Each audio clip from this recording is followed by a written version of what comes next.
ecuación de Thirlwall, por favor. Estamos entonces modelando las stats. Estamos modelando como hombre, mujer de paja, no de lo general a lo particular, sino de lo particular al general. Ya modelamos a la Roberts solo, neoclásico. Ahorita estamos modelando a la post-keynesiana. Echamos mano de la aportación, según los propios post-keynesianos, más importante a las teorías del crecimiento económico, la ley de Thirlwall. Ya vimos que, curiosamente, aunque es una propuesta post-keynesiana, tiene fundamentos microeconómicos neoclásicos, echa mano de dos funciones de demanda neoclásicas y además aplica la ley de un solo precio, la paridad de poder de compra, la condición Marshall-Lerner, que es racionamiento puro y duro neoclásico. En el mercado hay un solo precio, sea doméstico o internacional. ¿De acuerdo? Ejemplo para que cargue en RAM, el índice del precio de las Mac, de las hamburguesas de McDonald's, ¿verdad? Entonces, bueno, al final, quítale la ficticia. Empezamos ya, nos pusimos contentos porque hicimos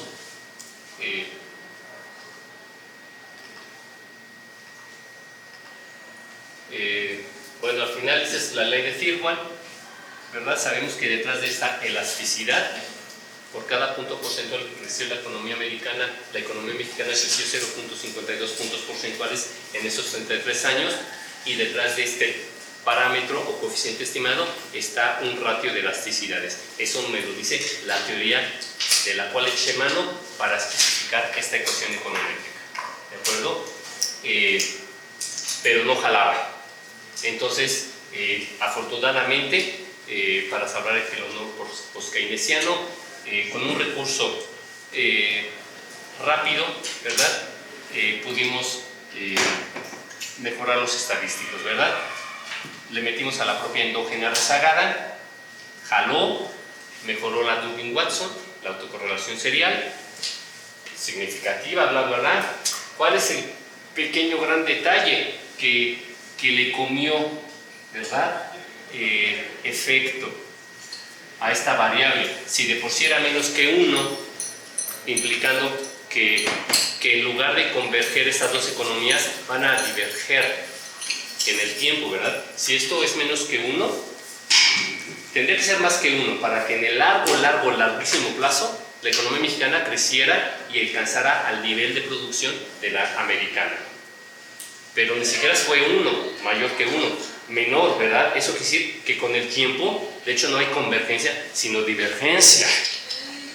Vean este problemota. O sea, y nos salió así.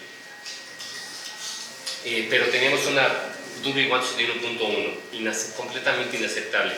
Le metimos este recurso, un autorregresivo, que dice, pues la economía mexicana depende de la propia economía mexicana.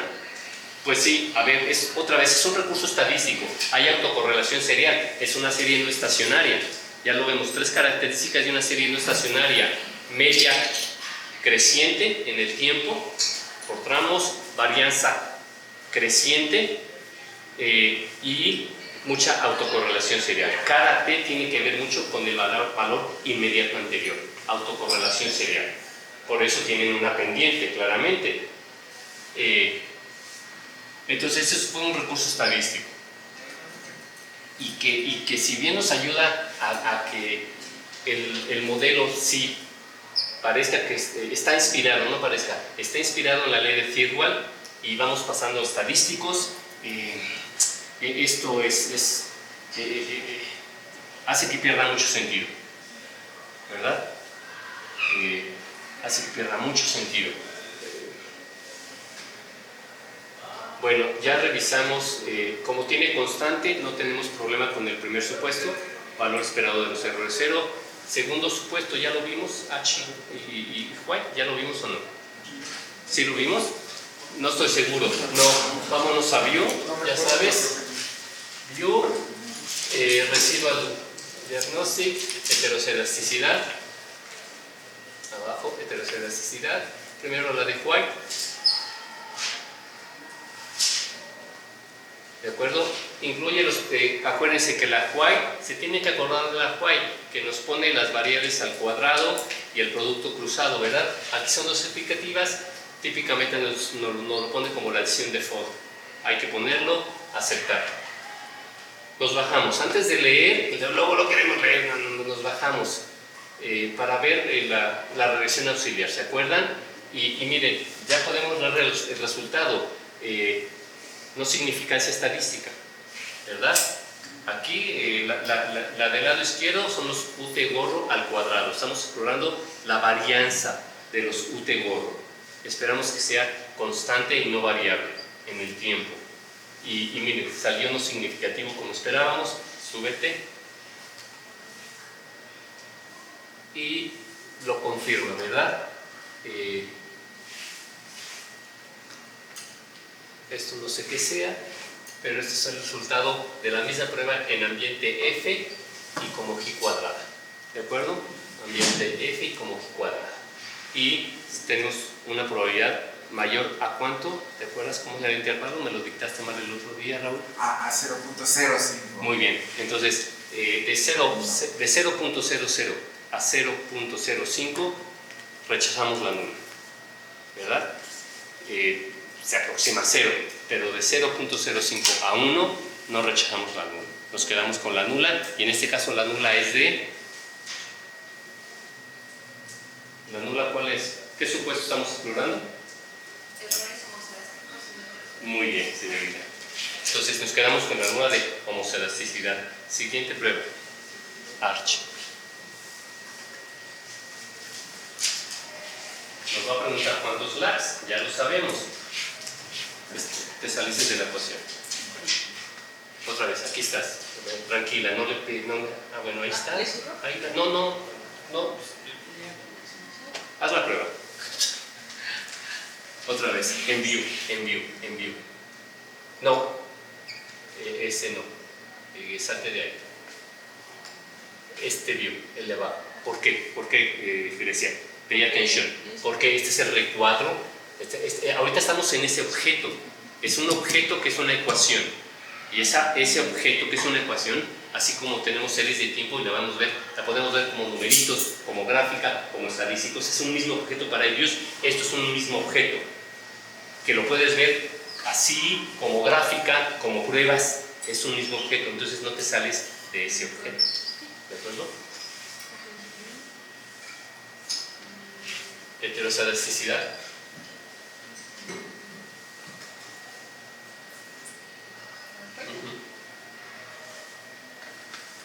Ya hicimos la huache, ¿no? Sí. La hash. ¿Cuántos lags? No, somos exigentes, ¿no? 2. ¿Qué hacemos otra vez? Aquí ya están, miren, no significancia, ¿de acuerdo?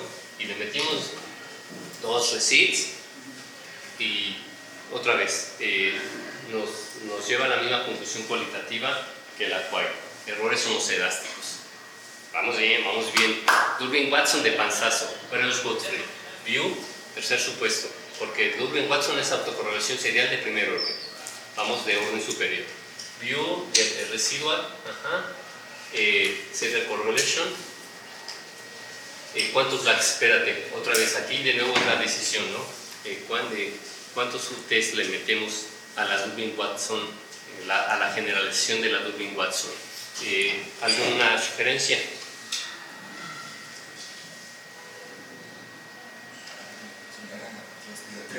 3, muy bien, 3.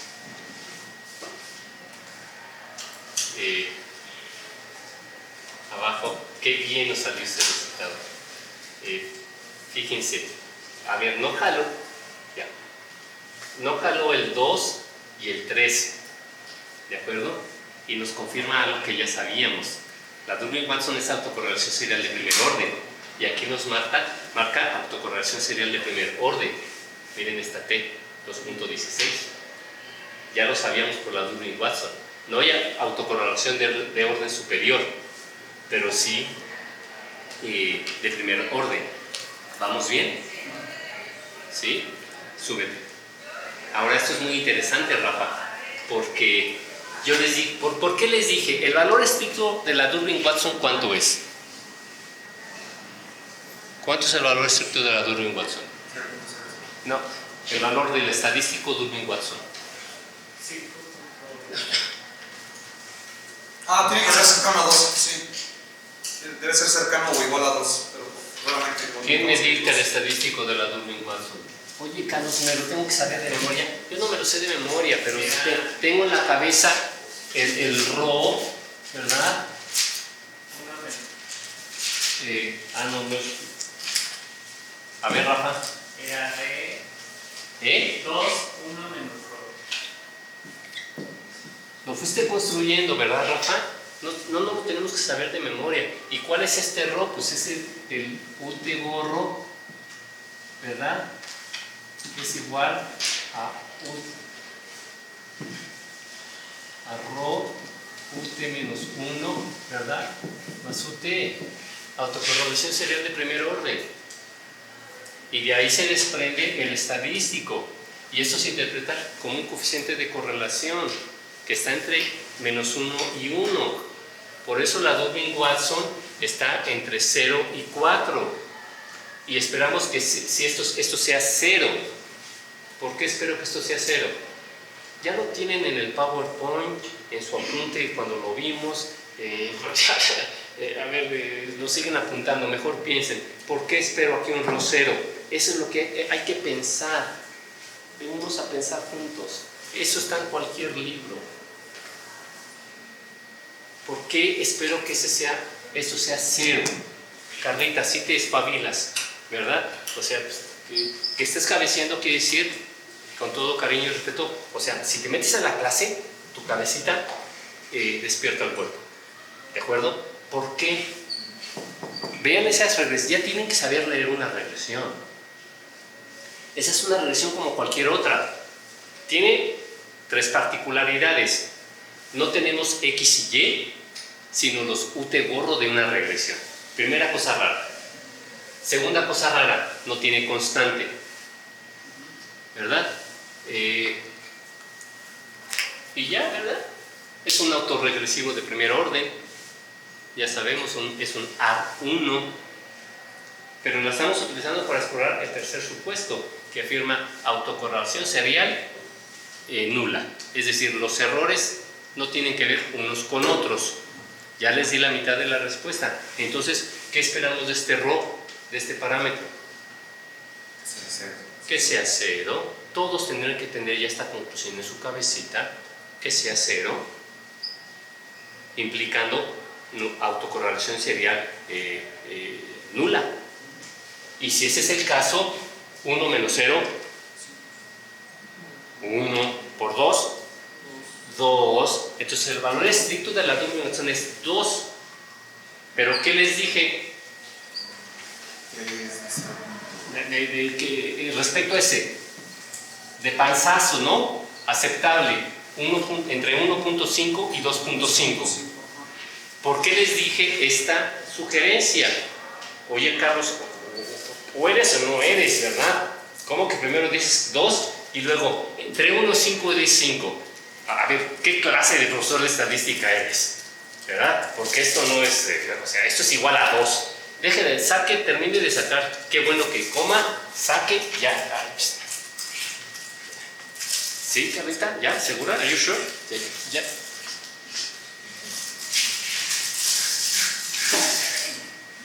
Ya.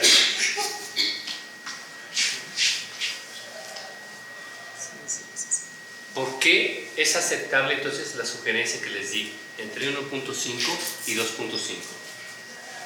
Ya vimos que nuestro problema es de autocorrelación serial de primer orden, que tenemos una Durbin-Watson de panzazo, 1.50 bla bla bla, de panzacísimo.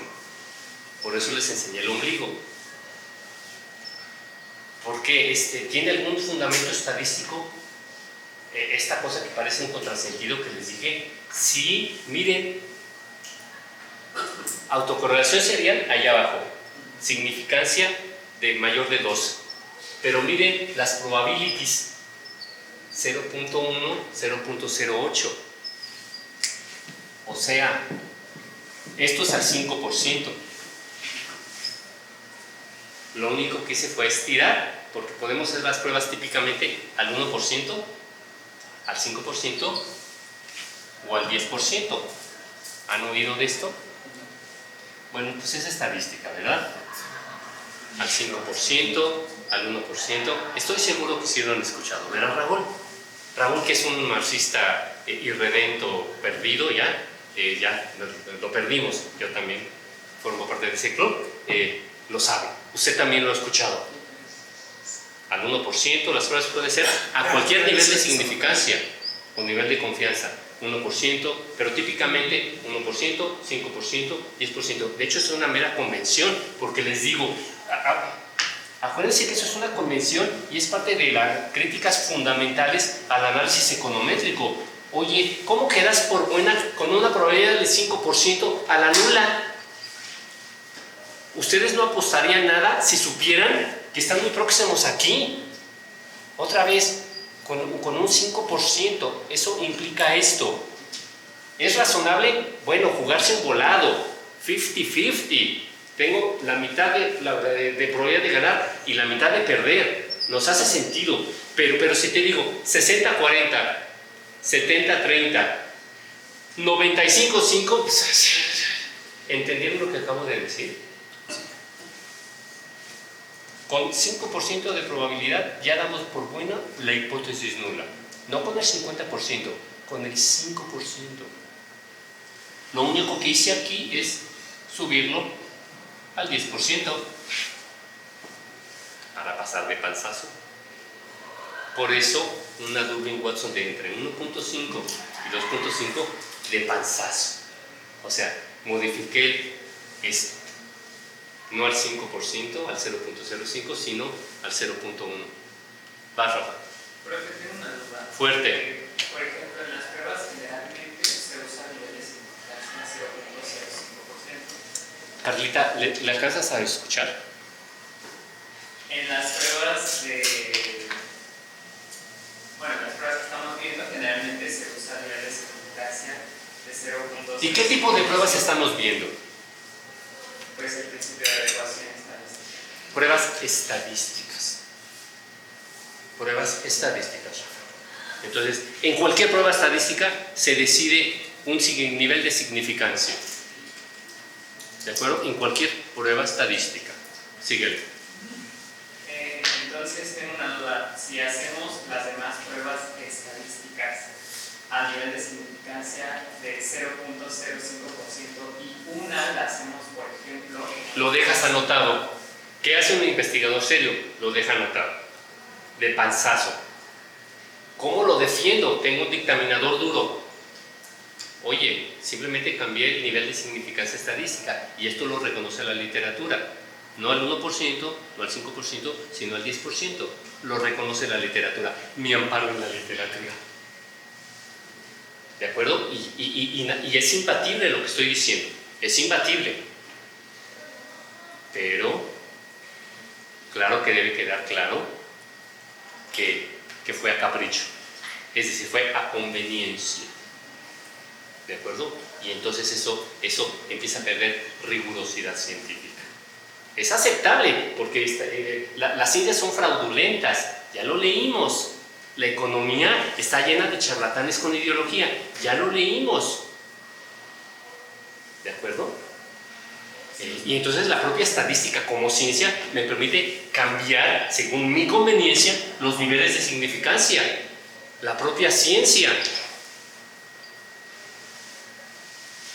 ¿De acuerdo? Se deja anotado, por lo menos dejamos anotado, somos honestos académicamente, dejamos anotado estas decisiones. Porque lo más sencillo es, me salió eso, pero tú no vas a hacer mi regresión. Entonces te paso el pantallazo, pues sabes, pero me lo llevé a Excel. Y entonces le cambio yo los estadísticos. Eso se llama fraude. Y ya lo leímos en American Economic Review. En 8 de cada 10 papers hay fraude. A no ser que en la Facultad de Economía vivamos llenos de santos y santas. ¿Verdad? Santos y santas, ¿verdad? Seríamos Jedi. Sí, estamos llenos de Jedis, de caballeros y damas Jedis. ¿Qué práctica debe suponer que hay? ¿Igualita o peor? ¿De acuerdo? Está bien eso de Jedi, ¿sí? me gusta, estuvo bueno, ¿verdad, Diego? Cuarto supuesto, exogeneidad. Tenemos que, vete a la stats, tenemos que ser la marginal del PIB de Estados Unidos.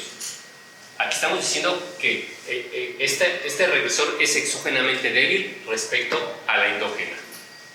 Tenemos que cambiar los papeles, no vino Alejandro, y lo vi hace rato, lo saludé, es el colmo, tenemos que cambiar los papeles y meter una variable genuinamente explicativa. Vamos a probar rápido la solución de autorregresivo, y si no, tenemos la base de la BEA y jalamos la formación bruta de capital fijo. ¿Me van siguiendo? Sí, Carlos, claro. Entonces, otra vez, cierra esto. Ahí.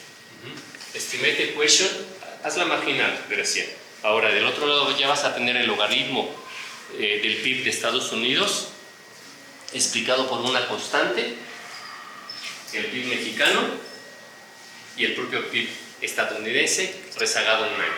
¿Me entendieron la solución teórica? ¿Ese quiere que tiene?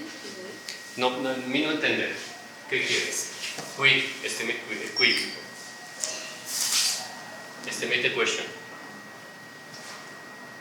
Log PIB de Estados Unidos, PIB US, su base de dólares encadenados que es 2017, ¿sí? Enter. Pero tiene que ser el logaritmo y entre paréntesis, logaritmo natural. Estoy haciendo la marginal. La primera es la condicional, es el modelo condicional, pero estamos explorando el cuarto supuesto. Estamos explorando, la afirmación es que la exógena es exógenamente débil respecto a la endógena, pero es un supuesto. Para explorarlo, volteamos los papeles. Vamos a ver, la afirmación es que el PIB gringo causa al PIB mexicano, pero no el PIB mexicano al PIB gringo. Volteamos los papeles, pero además le incluimos con C, una C primero, constante siempre, espacio, log, PIB, MX, no, ni siquiera le puse MX, PIB, de 2018, ¿no?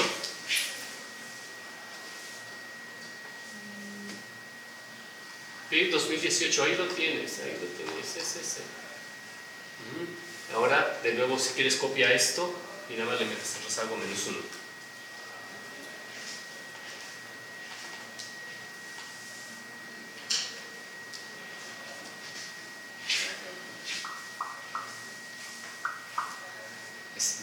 Estreso, le decía.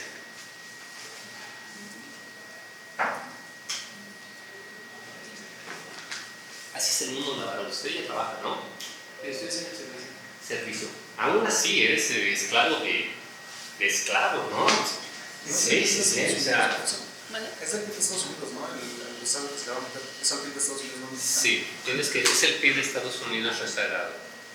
Lo que queremos es que explique el PIB de Estados Unidos al PIB de Estados Unidos. Sí. Pero sí está bien el... A ver, No, creo que... espérame, otra vez. Dejémosla que aprenda solita, ¿no? ¿Entendiste la marginal, Grecia? Sí. Muy bien, hola. No, espérame, es que tus paréntesis están mal. Quita este paréntesis abierto, quítalo y lo pones acá. Pero sin espacio. Listo. ¿Ya? Miren, a ver, está bonito el resultado, ¿verdad? La economía gringa tiene que ver con la economía gringa, pero otra vez le hemos dado buenas y malas noticias a Trump. Sí, la economía mexicana es una rebanadita respecto a la economía gringa, pero los vínculos no productivos son fuertes. Somos su principal socio comercial. Nos exportan y nos importan. Un chingo y dos montones, ¿verdad? ya perdí la cuenta, 400,000 millones, 500,000 millones, ¿verdad? Es dinero inimaginable. Y claro, que esa elasticidad es chiquita, pero miren la T, significativa. Tenemos un problema en Houston, ¿de acuerdo? Entonces, vamos a meterle la formación bruta de capital fijo. Entonces, te tienes que, si quieres aquí sí, no hagas nada.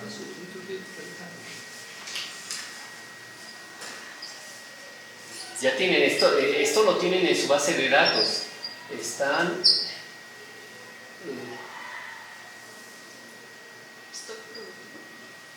no, eso es de México, las de Estados Unidos. Híjole, no se los puse. A ver, horas trabajadas, eso es de México. Esas son las de. Esta es la huella ecológica. El PIB de México, híjole, nada más. Yo creí que había pactado de la BEA. No tenemos la BEA. Iba a bajar la formación bruta de Estados Unidos para explicarla. Pero no, aquí es el histórico. A ver, les doy muchas cosas que ni siquiera las revisan. Ahorita van a ver de qué estoy hablando. Así está. Otra vez, aquí está la información de México, larga, histórica, cómo hago los cambios de base. O sea, tienen les obsequié una super base de datos de las dos economías, con los datos antes de la revolución, desde que empezamos a medir el PIB, desde el 21 hasta el más reciente, todo el proceso. Es una buena base de datos. Hay profesores y profesoras que no la podrían hacer, ¿verdad? No tienen ni idea y ya se las obsequié, pero no la han revisado. ¿De acuerdo? Aquí está la B. Qué bueno, vamos a bajar la formación bruta. No sé si han entrado al INEGI. A ver, ¿cuántos clics hay que dar? Esto está medido. ¿Cuántos clics hay que darle al INEGI para entrar a la guía y al final bajar unos datos? Que además su ventana temporal es bien chiquita. Entras a la BEA, le das Data, cuentas nacionales, y en un tris ya me presentó esta información desde el 29 en Excel. En el INEGI hay que darle muchos clics y además al final no vas a obtener algo así. ¿Por qué? ¿Es física nuclear? O sea, es ponerle un poquito más de ganitas, ¿no? ¿Están de acuerdo conmigo? Es poner, a ver, es lo que yo hice ahí en ese archivo Excel. Es una vergüenza el INEGI, con otras palabras. Es una vergüenza. Miren la vea. Vamos a bajar entonces la formación bruta de capital, que está en millones de dólares encadenados, o sea, en volumen, ¿de acuerdo? Fíjense, ese es el 29. No, que estamos desde el 60, ¿no?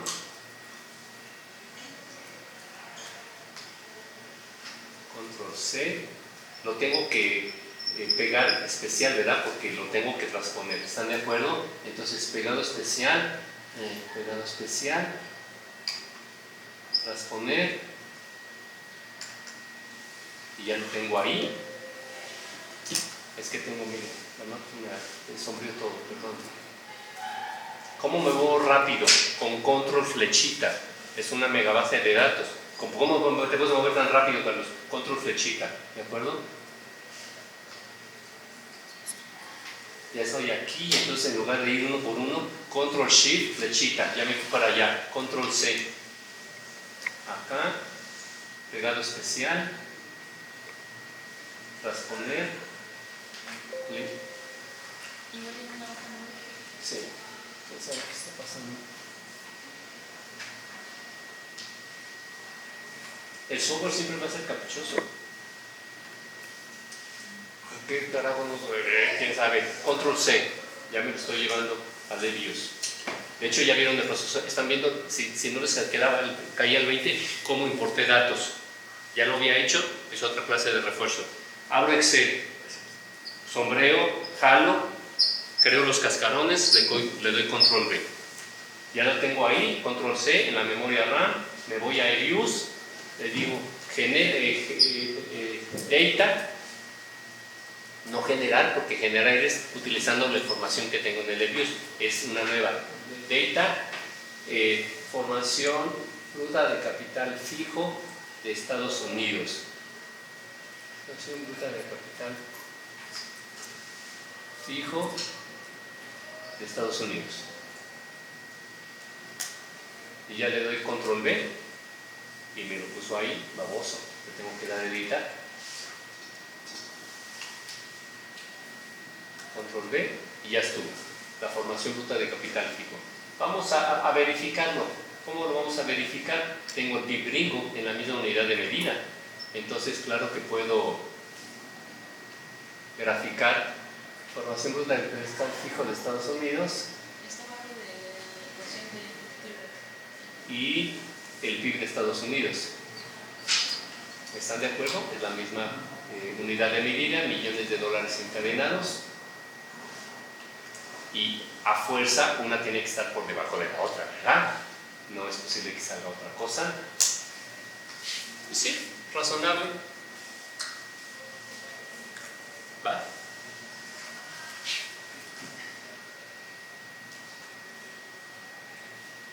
Y ahora sí, vamos a modificar la regresión. ¿De acuerdo? Regresión.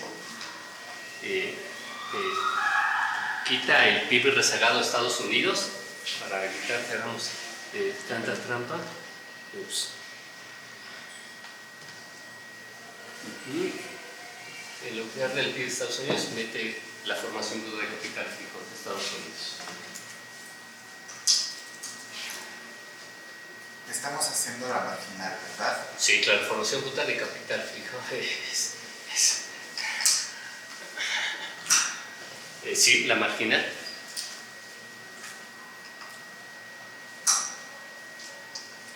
Bien, este sigue siendo precioso. Eso sigue siendo precioso, O sea, este resultado yo ya lo había obtenido. A ver, ¿de qué depende una economía? Pues de sí misma. Siguiente explicación, pues de la formación bruta de capital fijo, es el componente exógeno por excelencia, ¿verdad? ¿Están de acuerdo? Los otros son las exportaciones, el gasto público. Macro básica, por favor. ¿De acuerdo? Pero aquí le puse formación bruta para explicar el PIB gringo y salió significativo, pero sigue saliendo significativo. Métele el PIB gringo rezagado y la propia formación también rezagada. Se añade dos regresores. ¿Entienden la solución que estoy buscando? Pero ya es minería de datos. A ver, mi sentido común, y desde México digo, claro que la economía mexicana depende de la gringa y la gringa de la mexicana. Pero yo quiero una marginal en la que el PIB mexicano no resulte significativo. Minería de datos. Te faltó la L. Siempre pasa.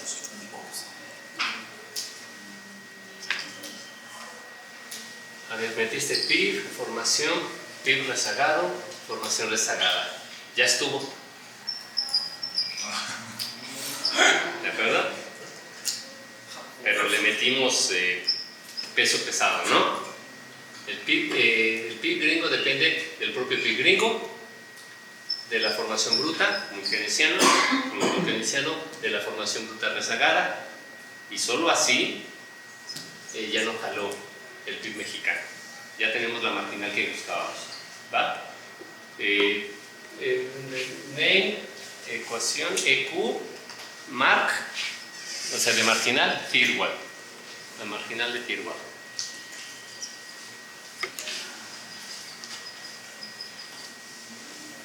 ¿Todo bien, Rafa? No. Tengo una duda. En nuestro paper que vamos a entregar, bueno, ya acordaremos la fecha. Tenemos que hacer, por ejemplo, a la hora de revisar el supuesto 4, eso. Respóndete solito. No, ¿Por qué no? pues porque es minería de datos. Oigan, Alguien que me pueda iluminen a Rafa, por favor. iluminar. Porque ahorita es la parte emocional la que está trabajando, no la parte intelectual. Acuérdense que tenemos dos cerebros. Siempre la conducción y la energía la llave la parte emocional. Pero tenemos que aprender a que el cerebro emocional no anule al cerebro pensante, al thinking, no al emotional, ¿verdad? Porque si no, nos volvemos unos animales.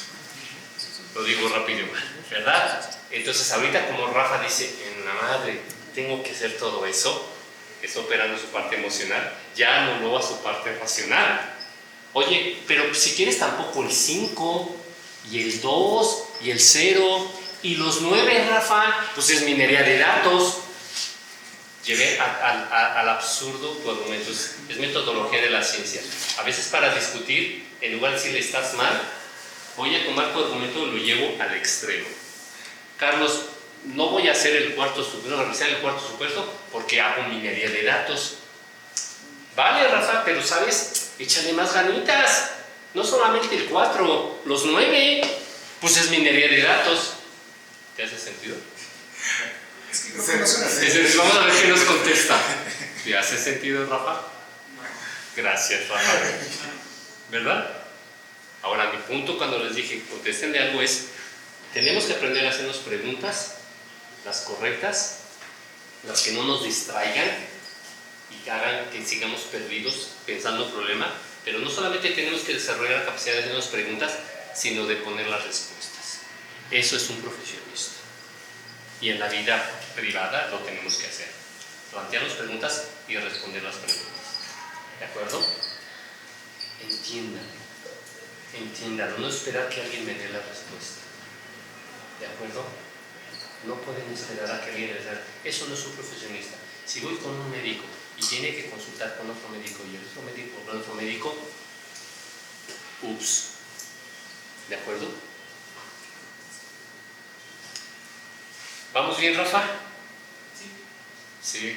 ¿Por qué este cuarto supuesto y no el quinto? O el de autocorrelación sería el tercero, que es más retador. ¿Por qué este cuarto supuesto? ¿Por qué no querías hacerlo? ¿Por qué aplicaste en el cuarto supuesto la minería de datos? En el peor extremo, simplemente ni siquiera hago fraude o manipuleo la prueba al 1, al 5, al 10, no la hago. ¿Por qué, Rafa? A ver, busca en tu cabecita. ¿Me podría plantear como la pregunta? Otra vez, ¿por qué decías, no voy a explorar el cuarto supuesto?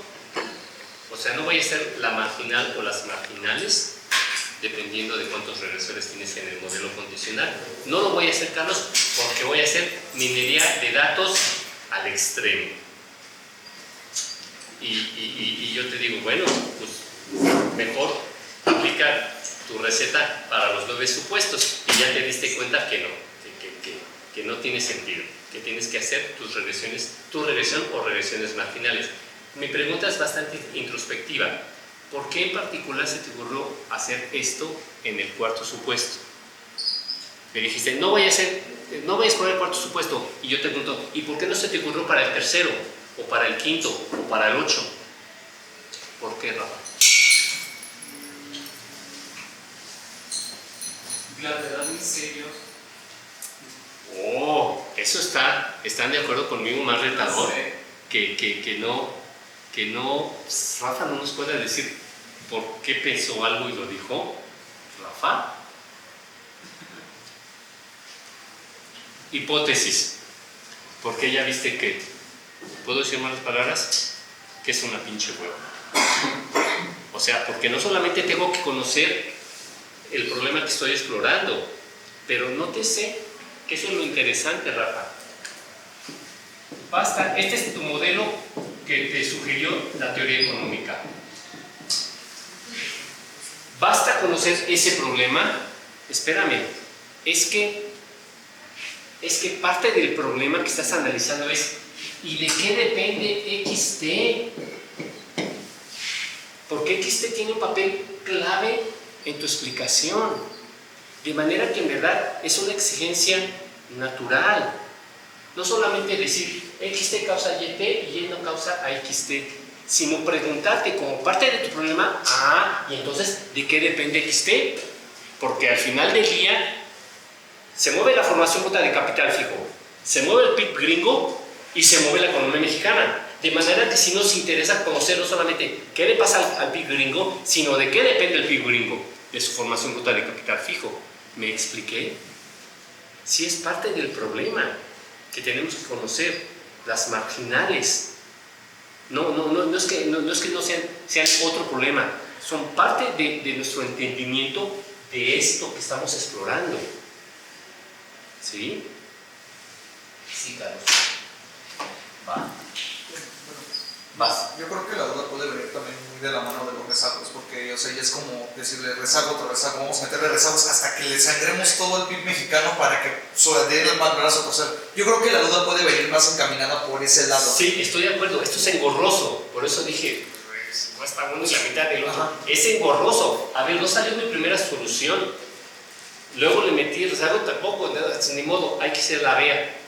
Y bueno, sí estaba de la información, y claro que echar mano de la teoría económica. ¿De qué depende la economía gringa? A ver, y tiene teoría económica en la cabeza. Conozcamos poquito o muchito o nada de la economía gringa, tenemos teoría económica. ¿De qué depende el estado de una economía? Pues del multiplicador keynesiano de inversión.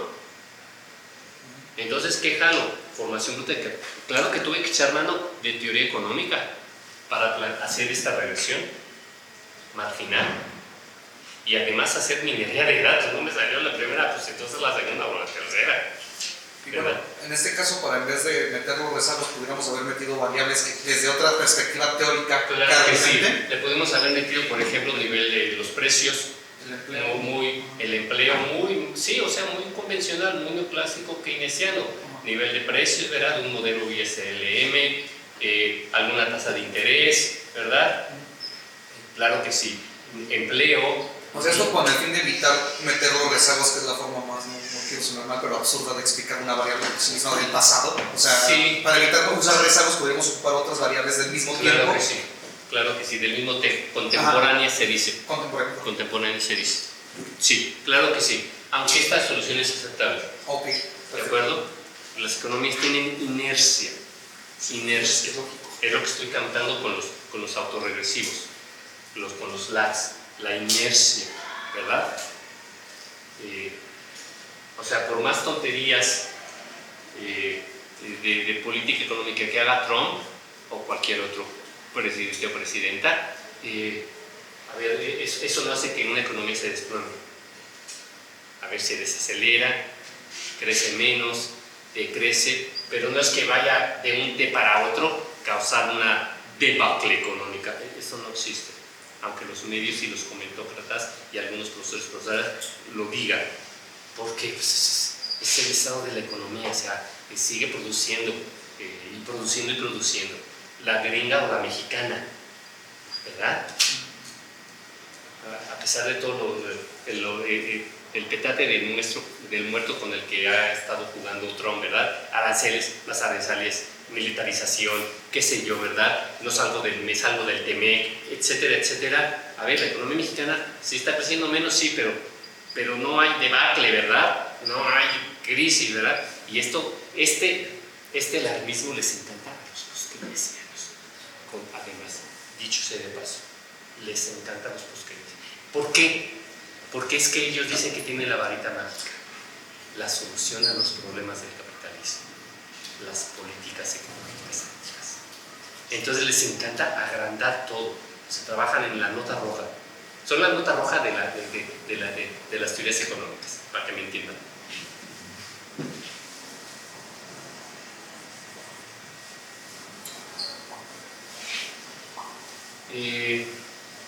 Quinto supuesto, normalidad. Entonces, a ver, esta la cierras, ¿no? Porque es la marginal. Y nos vamos a la de Firman. De nuevo, view. El residual es prueba de normalidad, ¿se acuerdan? Histograma y normal. Y no tenemos problema, ¿o sí? Ups.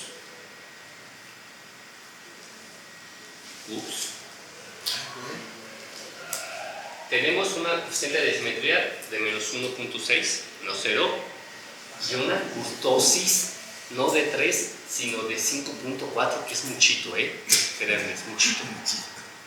Tanto, ¿por qué, Carlos? Es que es difícil. El coeficiente de simetría en una normal es 3, el piso es 1, y puedo tomar muchos valores, típicamente hasta 7, pero podemos encontrar, si mal no recuerdo, valores más altos, ¿de acuerdo?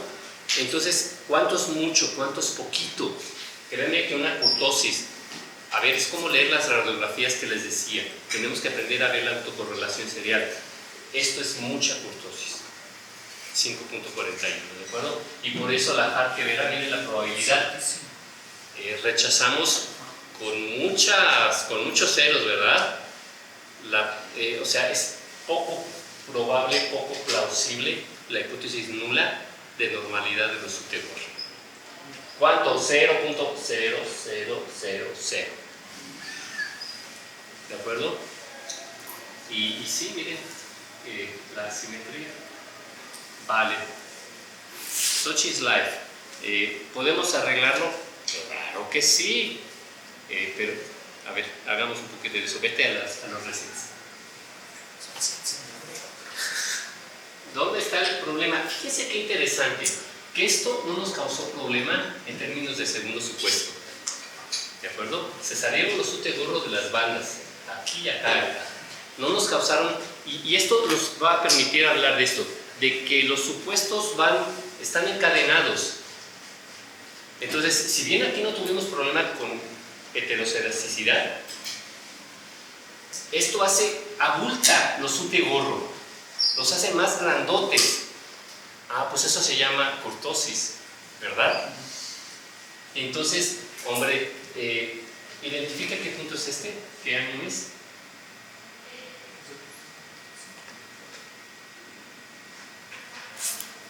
...95 y 2020, ¿no? Muy bien. Vamos a generar la ficticia. Cierra ahí.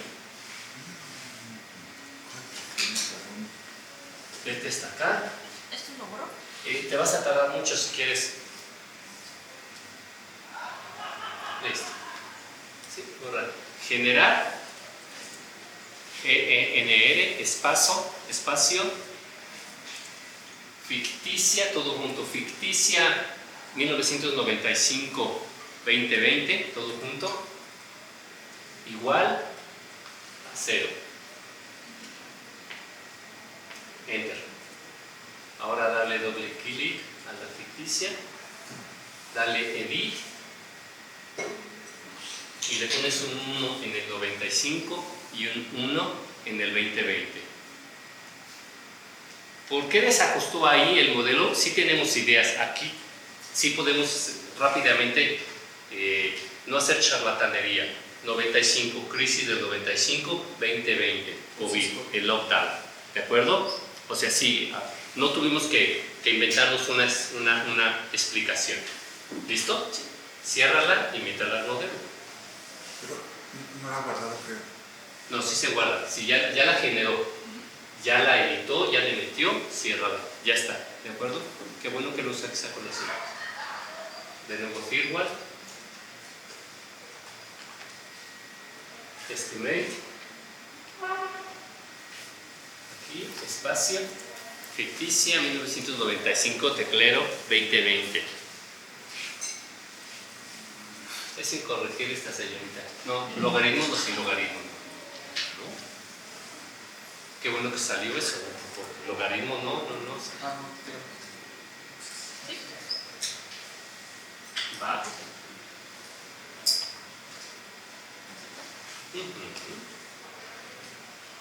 Primera noticia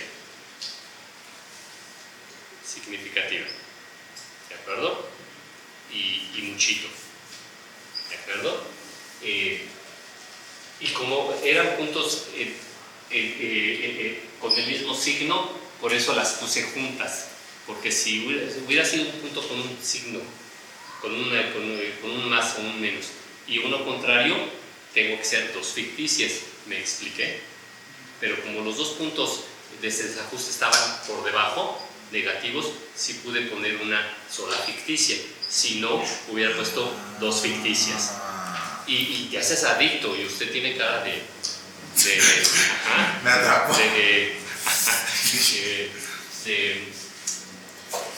Sí, es genética, tenemos eso, ¿verdad? Sí. Mejoró la Durbin. A ver, aquí ya podemos traer un argumento.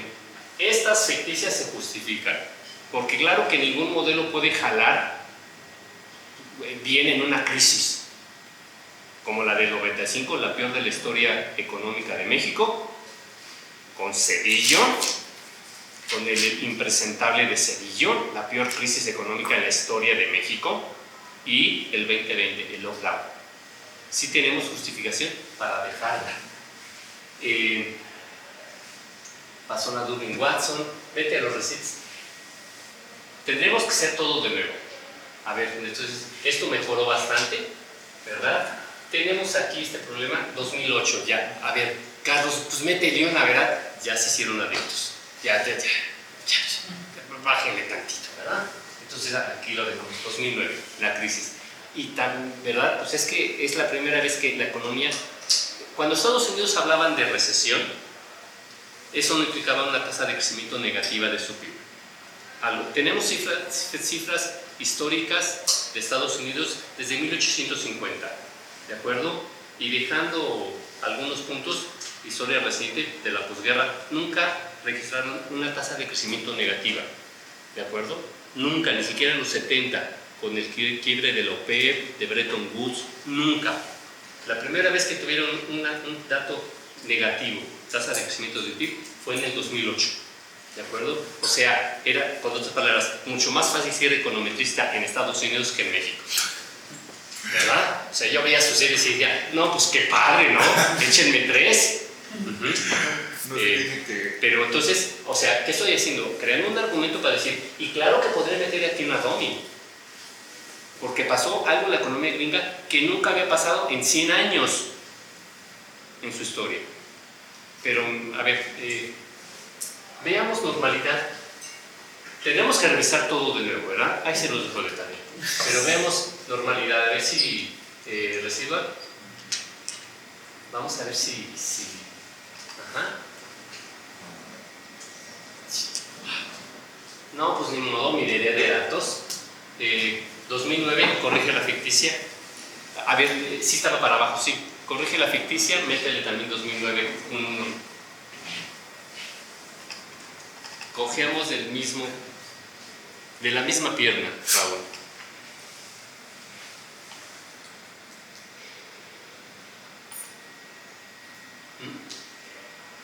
No estoy seguro, déjame verla. 95. No, perdón, 2009, ¿no? Ya está, muy bien. Sale, ahora sí. Gracias.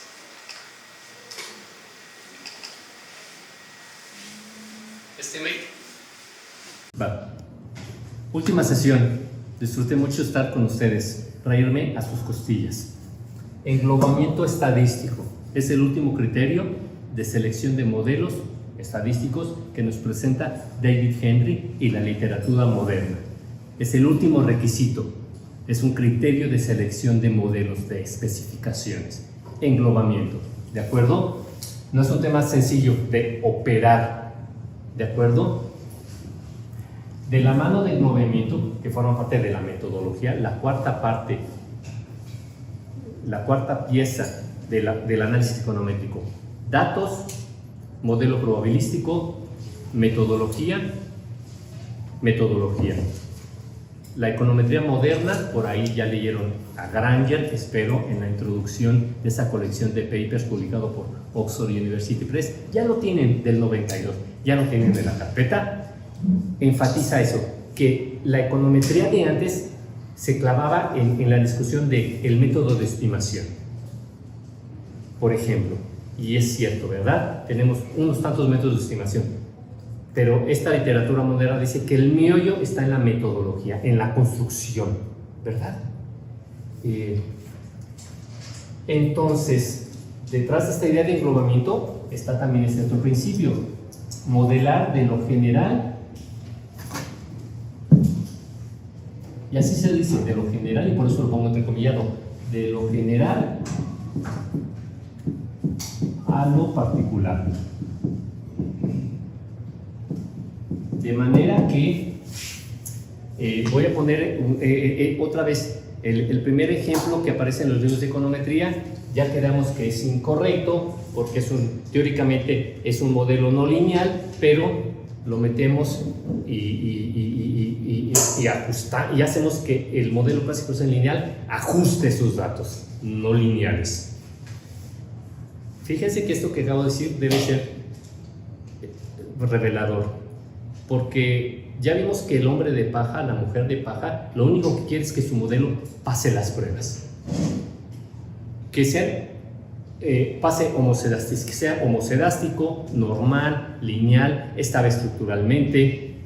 Pero ¿cuál es el meollo de hecho? Si tus datos, porque no es otra cosa, y por eso Henry habla de que se trata de describir adecuadamente a los datos. Si tus datos son no normales, no lineales, heterocedásticos, pues tus estadísticos, ¿verdad?, van a reflejar eso.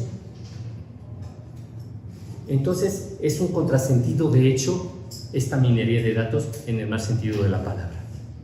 Hacer que tu modelo pase las pruebas. Es que, ¿sabes? Tus datos, esos resultados de las pruebas estadísticas no son otra cosa más que el reflejo de la naturaleza de tus datos. ¿De acuerdo? ¿Qué estás diciendo, Carlos? Lo más evidente. Oye, Carlos, es que las pruebas se hacen sobre los UT gorro. Sí, pero yo puedo despejar y dejar solita a esta XT igual a todo lo demás. ¿Vamos bien? Y de manera que, como es una igualdad, XT es igual a lo que sea operando. Si estos datos son no normales, heterocedásticos, no lineales, lo del otro lado también va a ser igual, incluidos los UT gorro. ¿Me expliqué? Entonces es algo, es ir contra la propia naturaleza de los datos y de las relaciones que establecen esos datos, ese conjunto de información. La minería de datos, la conducta que toma cuando hace econometría un hombre, una mujer de paja. Regresamos a englobamiento de lo general a lo particular. Y pongo el caso emblemático, les decía, la función de consumo keynesiana. Uno, ya sabemos que esto es una reparametrización de la función de demanda neoclásica. Aquí lo único que puso Keynes incluyó el efecto ingreso y no el efecto precio. Y otra vez, desde la econometría moderna, partimos del supuesto cero. Conozco el modelo verdadero, pero precisamente se trata de poner en duda, analizar, ¿verdad?, la validez de ese supuesto. Entonces mejor dejamos que los datos hablen, de manera que no, aquí voy a incluir precios relativos relevantes para explicar las decisiones de consumo de los agentes económicos. Y si ya en los datos me sale este alfa 2 igual a 0, entonces digo, sí, para estos datos, en efecto, los agentes económicos no toman decisiones mirando al vector de precios. ¿De acuerdo? Pero no echo mano del supuesto cero, ¿no? Lo reconozco, lo identifico y luego, a ver, me esfuerzo un poquito, porque si no es imponer mi creencia. Es que Keynes tenía razón, güey. Ya impuse mi creencia, ¿se dan cuenta? No pueden hacer eso, porque si no son unos charlatanes con ideología. Lo dice el banquero central de Francia, aunque les duela a las y los colegas. Es metodología de la ciencia. La metodología de la ciencia se opone a la charlatanería. Sí, hay un autor muy famoso, un trepador político, que dice que eso no pinta, John Maynard Keynes, ¿sabes? Lo meto en mi especificación. Pero, ¿saben? Voy a modelar de lo general a particular. Aquí le falta carnita, aunque no esté en la teoría general. El efecto riqueza, las decisiones de cantidades de bienes y servicios, de compra de cantidades de bienes y servicios, pasa también por no solamente mi flujo de ingresos, sino el acervo de riqueza del cual dispongo. Si no lo pongo, es un problema de variable emitida. Si no pongo esto, es un variable de variable emitida. Pero déjenme irme hasta la cocina, lo más interesante. Está en mi librito, página 111. Hubo un economista, Duesenberry, que escribió un libro. Aquí reviso las funciones de comportamiento, ¿de acuerdo? Y hablo de Keynes, de Friedman, de Modigliani, las hipótesis de ciclo vital, ingreso permanente. Estoy hablando del consumo para que se entere, ¿de acuerdo? Pero también hablo de este gran autor sepultado por el post-keynesianismo, ¿verdad? Duesenberry. Escribió en 1949 y ahí está la cita, la leo. Este libro inicia con una crítica a la función de consumo keynesiana. Está publicado por Harvard University Press, ¿eh? A ver, no estoy hablando de un desconocido y de una universidad menor, una de las Ivy League, de las mejores universidades, lo entrecomilló, pero ese es el ranqueo de Estados Unidos. ¿De acuerdo? Ahí se educó, si mal no recuerdo, Duesenberry. Y dice, este libro inicia con una crítica a la función de consumo keynesiana. Esta crítica se basa en la demostración de que dos supuestos fundamentales de la teoría de la demanda agregada son inválidos. Estos supuestos son, uno, y me voy a quedar con ese, que el comportamiento de consumo de cada individuo es independiente de cualquier otro individuo. La suposición de que las preferencias de cada individuo son independientes del comportamiento de otros es fundamental para la teoría general de la demanda. En el capítulo 3 se muestra por primera vez que hay fuertes razones psicológicas y sociológicas para suponer que las preferencias son de hecho interdependientes. Este es un detalle de teoría económica, pero aquí estamos suponiendo que nuestras decisiones de consumo son independientes. Es decir, que lo que yo compro tiene que ver con mis preferencias y que no te miro a ti ni a nadie al momento de decidir qué compro. Preferencias independientes. El homo economicus atomizado. ¿De acuerdo? Es teoría económica convencional, pero que llega hasta la frontera. Es que no existe el Robinson Crusoe. ¿De acuerdo? Entonces, lo que dice Duesenberry es que nuestras decisiones de consumo tienen que ver con nuestros medios socioeconómicos, con nuestros pares socioeconómicos, que nuestras preferencias no son independientes, sino dependientes. ¿Qué conclusión hay aquí? Es fuertísima. Que yo tengo que mirar, por ejemplo, por deciles y ver la conducta de un miembro de ese decil y de los otros miembros de ese decil. Y así me puedo ir por deciles. ¿De acuerdo? Porque lo que consumen en el primer decil es distinto. ¿Qué compran? ¿Qué bienes y servicios compran? Es distinto a los que compran en el segundo, en el tercero y en el cuarto y en el quinto. Y si en el décimo decil está de moda, esto me escantó y los voy a escandalizar. A ver, entre los ricos de México está de moda ir a esquiar, ¿verdad? Aquí hubo una figura número 1 que iba cada año a esquiar a Canadá. Ya no digo quién, ¿verdad? Estoy seguro que me están viendo por mi canal, ¿de acuerdo? Se llevaba a su familia a esquiar a Canadá. Entonces, los ricos del país se van a esquiar a Canadá, Estados Unidos, a una parte que está pegada de Estados Unidos, frontera con México. Denver, por ahí, que cae mucho frío, No sé, los que ven fútbol americano deben saber que de repente alguien ve fútbol americano, Denver, hace frío ahí de repente, ¿no? Se van a esquiar. Bueno, durante el COVID, uno de los ricos más famosos de México se fue para allá. No sabía, todavía no llegaba el COVID, y lo pescó y se murió. ¿De acuerdo? Era la fase más agresiva del COVID y no importó todo el dinero que tuvieras, no hubo cómo salvarte. ¿De acuerdo? Otra vez, la apreciación de Duesenberg es clave.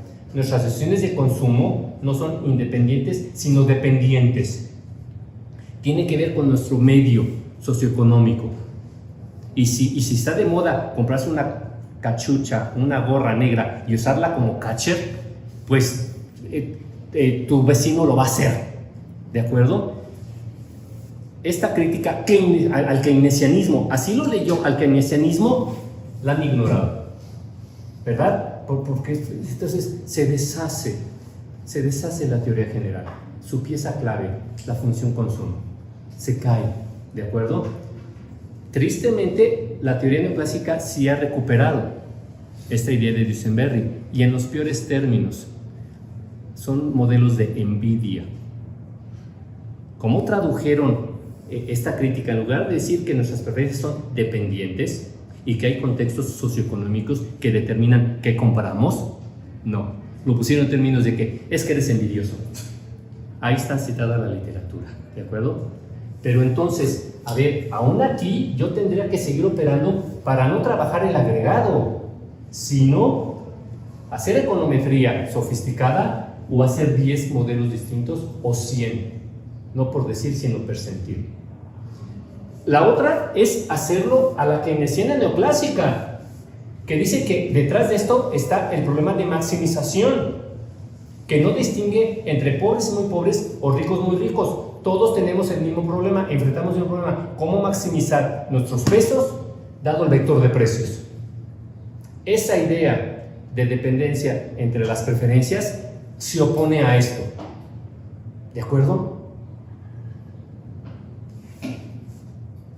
Entonces, a ver, ¿qué estoy tratando de hacer? Ilustrar que si voy a modelar de lo general a lo particular, trato de introducir los regresores propuestos por las distintas teorías económicas, me gusten o no me gusten.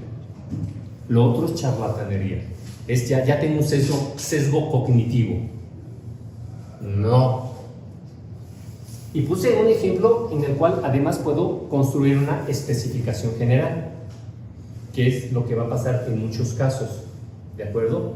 Aquí puedo añadir a la explicación keynesiana, completarla, ¿verdad?, con los precios relativos, introducir el efecto ingreso, y aún si quiere puedo ir probando dummies, ¿verdad? Dummies que tienen que ver, ya tendré que tener aquí un microdato para ver a qué decil perteneces, ¿verdad? Y entonces aquí ya tengo al microdato, a los hogares. ¿Vamos bien? Aquí no tengo ya el agregado.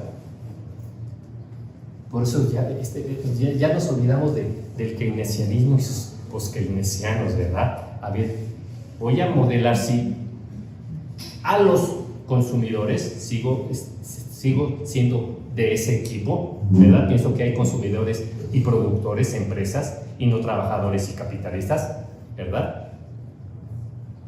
Pero lo hago por lo menos un poquito más interesantemente, ¿verdad? Aquí tengo, y me lo dan las encuestas, por ejemplo, la ENIG, tengo a los hogares, y tengo identificado a qué decil pertenecen, o a qué percentil. Divido en 10 a los hogares mexicanos, más de 30 hogares, 30 millones de hogares, o por percentil, por 100, ¿de acuerdo? Lo puedo identificar y entonces puedo meter aquí dummies si perteneces al decil 1, al 2, al 3, al 4, los demás van a ser ceros, para ver cómo juega, ¿verdad? Si es significativa o no, ¿verdad?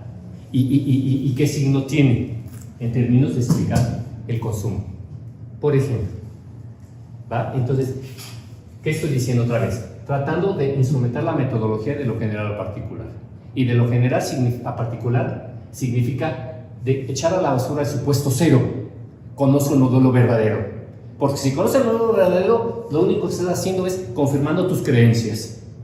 y haciendo minería de datos. De manera que no importa cuál sea mi inspiración teórica, mi obligación es conocer las teorías económicas en juego y tratar de modelarlas conjuntamente. ¿De acuerdo? En este caso limitado, otra vez, esto es la teoría general, pero les debe parecer obvio que también juegan como determinantes los precios relativos y el efecto riqueza. Y eso no está en la teoría general. Dime. ¿Podría entrar también las transferencias gubernamentales? Ah, claro que sí, claro que sí. Las transferencias, claro que sí. Y nos podemos poner sofisticados porque si jugamos con microdato, no solamente las transferencias que las tenemos por el microdato, sino también, por ejemplo, la parte de impuestos, porque hay subsidios a los impuestos, ¿verdad? Y con donaciones. A ver, también nos podemos poner bien. Esto puede ser una discusión interesante y no aburrida. ¿Por qué la teoría económica es aburrida? Porque ve la cosa superficialmente. Entonces, sí, podemos meterle mucha más carnita a esto. Pero espero que esto sea suficiente para que quede claro que la teoría general y su modelación macroeconómica se basa en esto. Y si esto no es así allá afuera, tenemos que tener que reescribir su teoría general y toda la formulación y su multiplicador y bla bla bla. ¿Lo han hecho? ¿Conocen a Duesenberg? Claro que sí, pero es que es demasiado crítico. Es convencional, es de Harvard, pero es demasiado crítico. Es decir, las preferencias son interdependientes. No, el sujeto no es un átomo, forma parte de una sociedad, de una comunidad. ¿De acuerdo? No, esto aunque no lo crean, en el mundo salvaje neoclásico keynesiano es sacrilegio. Gracias, sí, es que son creyentes además. Es sacrilegio. ¿De acuerdo? Entonces, una estrategia para modelar de lo general a lo particular y hacer pruebas de englobamiento, entonces, es esto. Si se puede, construir la especificación más enriquecida que se pueda y dejar que los estadísticos nos digan qué se queda y qué no se queda, empezando por las T's. ¿Vamos bien? Esto es de sentido común. A ver, si soy keynesiano y le creo, pero en el buen sentido, a la potencia intelectual de Keynes, no debería tener miedo para meter esto o esto, porque Keynes era bien chipocludo y entonces esto va a salir cero y esto va a salir cero. Esto va a salir no significativo. ¿Cuál es el miedo entonces a hacerlo? ¿Por qué no lo hacen? Porque son creyentes, charlatanes con ideología. ¿Me expliqué? En la ciencia, pues, operamos con metodología científica, ¿de acuerdo? Y aún esto se puede enriquecer en muchas direcciones. Claro que si ver el papel de las transferencias, ¿verdad? De los programas sociales, de la estructura impositiva de un país, ¿verdad? Y cómo afecta las decisiones de consumo. Todo esto es convencional, Todo es convencional. Ortodoxo, heterodoxo, no es marxista. Pero aún entre ellos, no metodología de la ciencia, son charlatanes.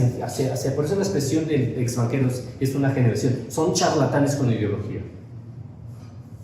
Unos y otros son aburridos. ¿De acuerdo? Ahora, caso 1, ya quedó claro. Caso 2, que es el más complicado, porque yo no puedo poner en una misma especificación econométrica las distintas inspiraciones teóricas. Otra vez, en este caso, sí pude, en una única especificación, introducir los distintos argumentos teóricos propuestos en la literatura. Y empezando por las T's, voy a ir tomando decisiones. ¿Qué se queda y qué no se queda?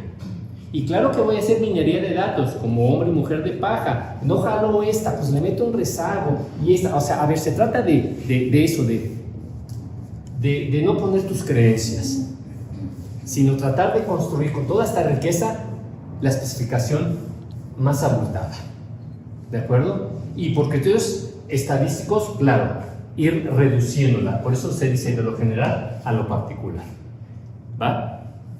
El segundo caso, y es una prueba de englobamiento, instrumentando la metodología de lo general a lo particular, ¿de acuerdo?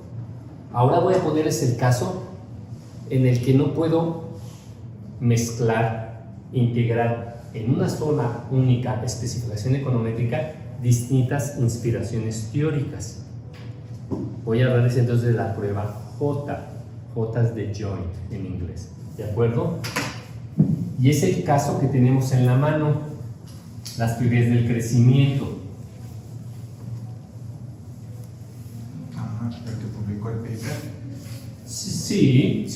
O sea, tengo que hacer. Ahí no pude construir una única especificación, porque la teoría me lo prohíbe. No es clase de micro y de macro, pero simplemente les tengo que decir que según Robert Solow, estoy pensando en la función de producción agregada, lo que está detrás de la oferta agregada. Y a la Firwald, a la keynesiana y post-keynesiana, estoy pensando en la demanda, y en la demanda específicamente ligada al sector externo. Entonces, son dos funciones distintas. No puedo construir una única especificación. ¿Qué es lo que se hace entonces? Esta literatura es desde los 80, la prueba joint, yo creo que es desde los 80, ¿de acuerdo? Por ahí lo tengo referenciado en algún paper que les envié. Entonces, simplemente voy a poner el ejemplo. Hay una explicación, digamos la neoclásica,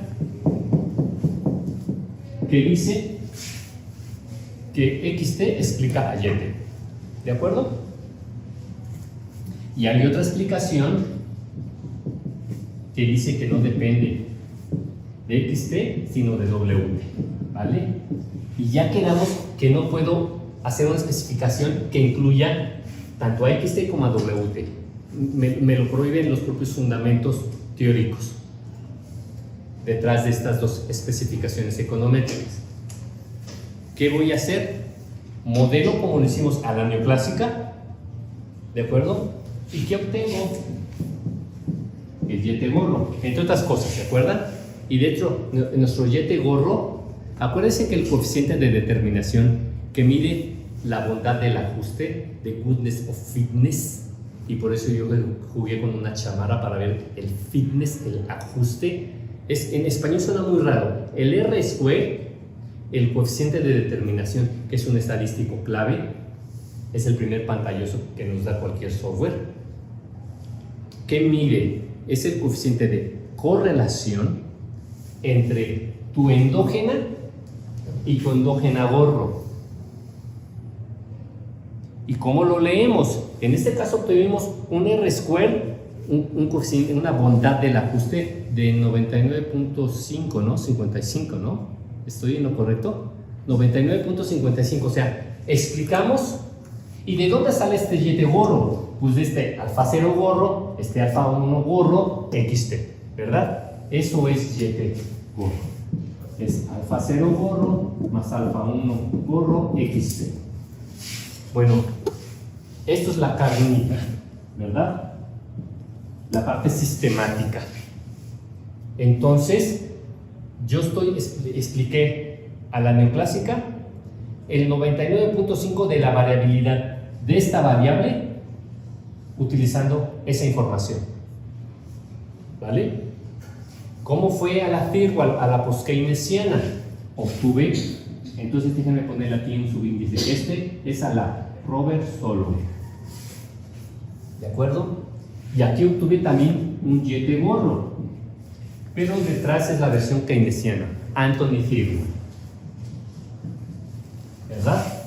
Y acá es igual este YT gorro al Anthony Firwald, pues el beta 0 gorro más el beta 1 gorro, WT.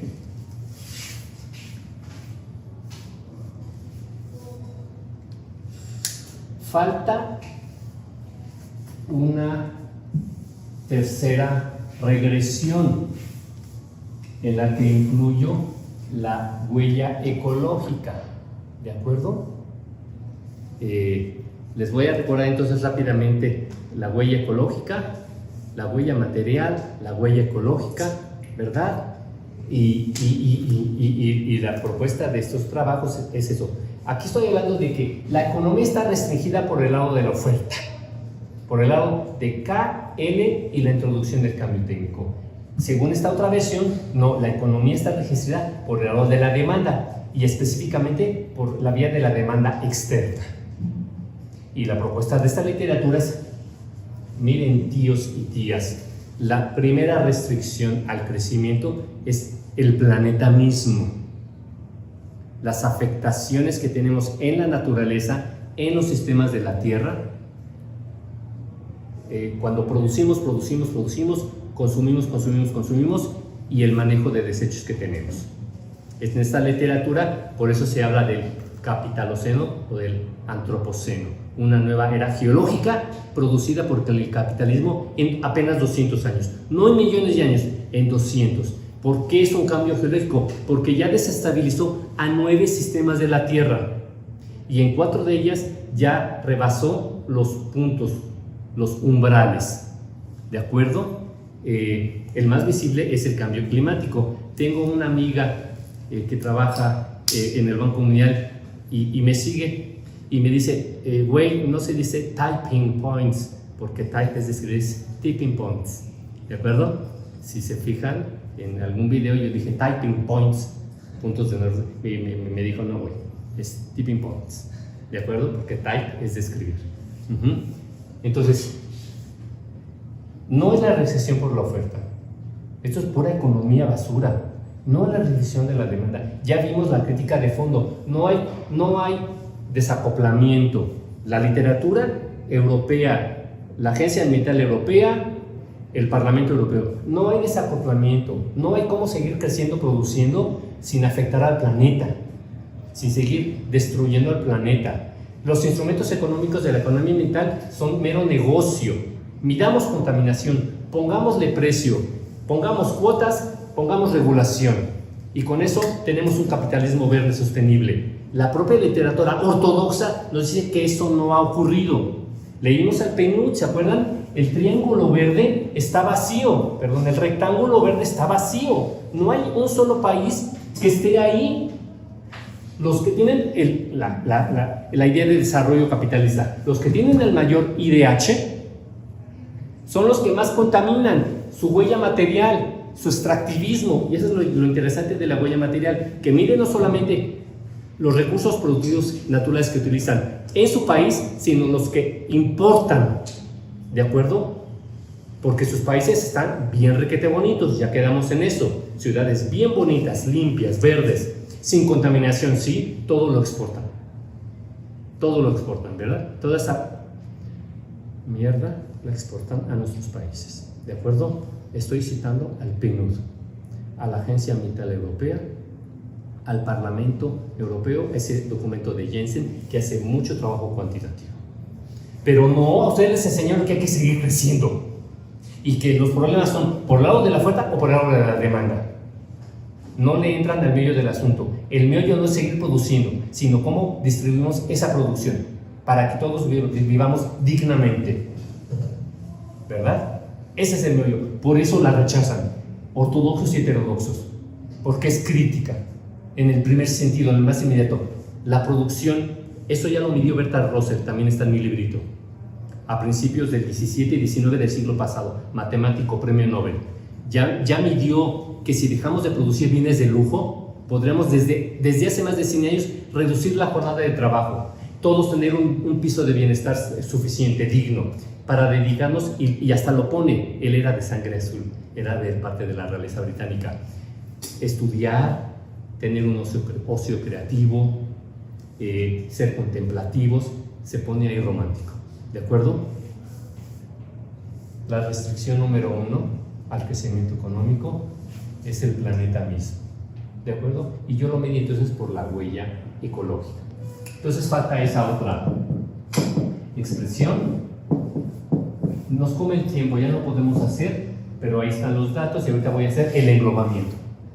¿Qué quiero decir ahorita? La footprint la ecological footprint, la ecological footprint, ¿verdad?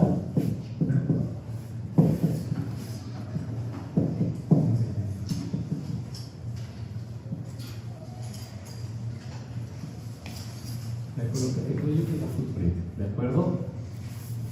Que de nuevo es igual a los estimados, ¿verdad?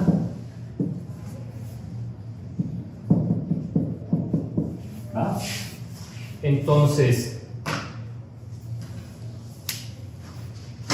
aquí estoy operando como hombre mujer de paga, no de lo general a lo particular, sino de lo particular a lo general. El meollo es que no me voy a quedar como neoclásico puro o como keynesiano post-keynesiano puro, sino estoy pensando en la metodología de lo general a lo particular. El meollo en este momento es que no puedo construir una única especificación, incluir todos los regresores sugeridos por las teorías económicas en una única especificación. Entonces voy a hacer una prueba de englobamiento distinta a la que vimos antes. Modelo a la neoclásica y obtengo los Y de gorro. Modelo a la keynesiana post-keynesiana y obtengo los Y de gorro. Y modelo introduciendo la huella ecológica y obtengo los Y de gorro. Siguiente paso. En una regresión, yo no puedo mezclar esto de chile, manteca y de dulce. Lo tengo prohibido por las inspiraciones teóricas. No puedo mezclar una función con otra función. ¿De acuerdo? Pero entonces hago la prueba J. Teta. Después de un compañero, ¿verdad?, que se rió. Teta 0, lo dejé de utilizar, perdón. Teta 0, nunca me va a pasar por la cabeza. Pero bueno, teta 0. ¿Y qué voy a meter como regresores? Esta es la constante. Es otra letra griega, se las presento. Teta 0, ¿de acuerdo? Voy a meter el Y de gorro a la Robert solo, el Y de gorro a la Anthony Firwell y el Y de gorro a la huella ecológica, ecological footprint, ¿verdad? Es decir, estoy de manera indirecta poniendo a competir las distintas explicaciones. Porque ¿qué hay detrás de esta Y de gorro a la Robert Solow? Pues estos regresores. ¿Y qué hay detrás de este Y de gorro a la Anthony Firwell? Pues sus regresores. ¿Y qué hay detrás de esta que incluye la huella ecológica? Pues sus regresores. Y por eso se llama joint conjunta. ¿De acuerdo? En inglés joint es la joint, la joint es la J, la prueba J. Y esto es muy interesante. ¿Qué estás haciendo, Carlos? Poniendo a competir. ¿Por qué estás haciendo? ¿Cómo que competir? Porque detrás de cada Y de gorro están las inspiraciones teóricas de chile, manteca y de dulce. E inmediatamente voy a ver sus R's, el R square, las T's, la significancia y todo lo demás. Y empiezo a mejorar esta especificación. Guiado no por minería de datos, ¿verdad? No me interesa, me tengo que quitar esa ideología. No puedo ser un charlatán con ideología. Tengo que ver las cosas como científico. ¿De acuerdo? Entonces, necesito un Kleenex. ¿Tendrá, señorita? Ahora sí, si quiere.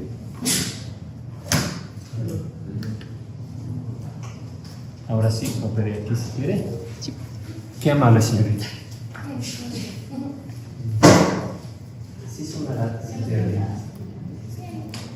que son baratas. Uno acaba desesperándose y lo pierde.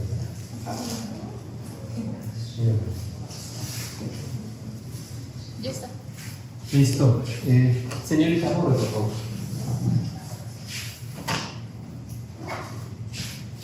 Comentarios, dudas.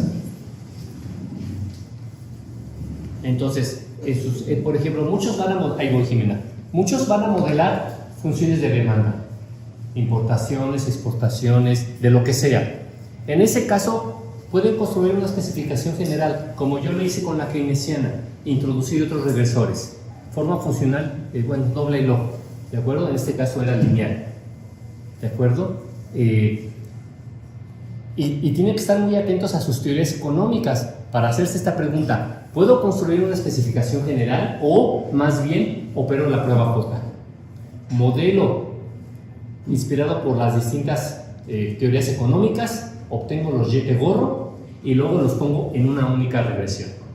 ¿Me expliqué? ¿Sí?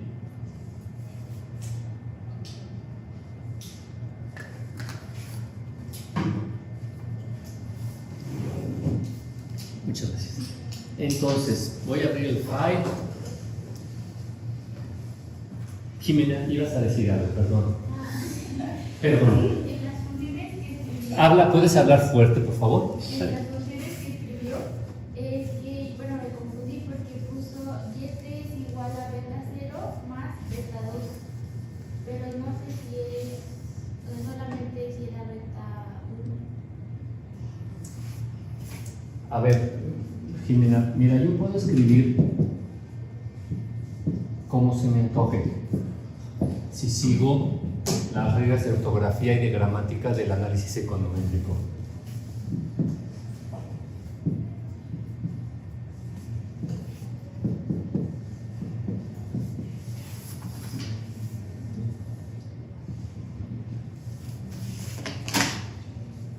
Aquí, YT depende de alfa 0, beta menos 33 XT, más teta 16 WT y UT. ¿Puedo escribir eso? Sí lo puedo escribir. No estoy violando ninguna regla gramatical, ortográfica, de sintaxis del análisis econométrico, porque tengo en ese juego 3 variables, 2 explicativas y la endógena, mis residuales y coeficientes y parámetros, representados por letras griegas y con un subíndice. Y les pude haber puesto aquí verde, rojo y amarillo como supraíndices. ¿Me expliqué, Jimena?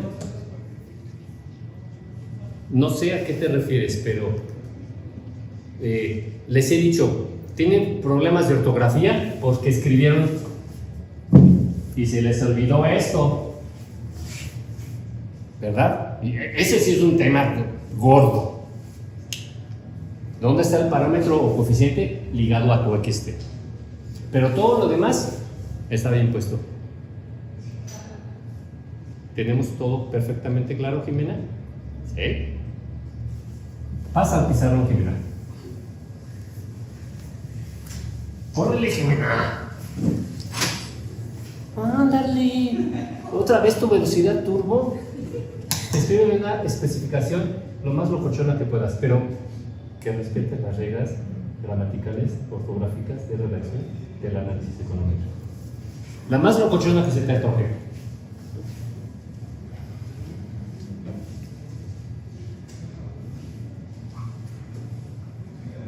Jimena.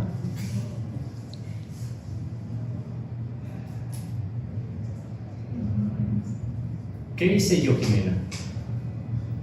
¿Por qué mi especificación que escribí hace ratito está bien pinche locochona? Déjala. ¿Qué hice yo? Y por las letras griegas y los números en los subíndices, en lugar de poner alfa 0, alfa 1, alfa 2, puse alfa 0, beta menos 33, teta 16. Haz algo igual, similar, quiero decir. ¿Todos entendieron mi punto? Parece que Jimena todavía no. ¿Entendieron mi punto? No entendí bien su pregunta, pero parece que tiene que ver con las alfas, betas y lo que sea. Muy bien, esa constante me gusta, alfa 7. No empezaste por el alfa 0. Muy bien, empezaste por el alfa 7. Es más, vamos a ver. Alfa 21 es un número de la suerte en este momento, en este año. Y es la constante. Síguele. Tu amigo o amiga preferidos, ¿cómo se llama? ¿Con qué nombre empieza? A. La letra A es alfa. Bueno, pues de modo pone una alfa. Pero entonces aquí le cambiamos. Aquí es Jimena. ¿Cuál será el equivalente J en el alfabeto griego de la J? Me la invento. Chinga. Y ahora ponle alfa. Por Alice. ¿Verdad? Y ponle, pues no sé, la fecha que se conocieron o una fecha en que hicieron algo especial o su edad, qué sé yo, Jimena, ponte creativa. Tenía que poner eso, ¿verdad? Gracias, siéntate. ¿Va, Jimena? Siéntate, Jimena. ¿Es aceptable eso? Sí. ¿Está bien pinche rarito? También. Pero es aceptable. Nadie les puede decir que no. Es aceptable. Tiene una constante, ¿verdad? Tiene el parámetro ligado a la variable, una variable explicativa y los residuales, innovaciones, perturbaciones o errores. ¿Va?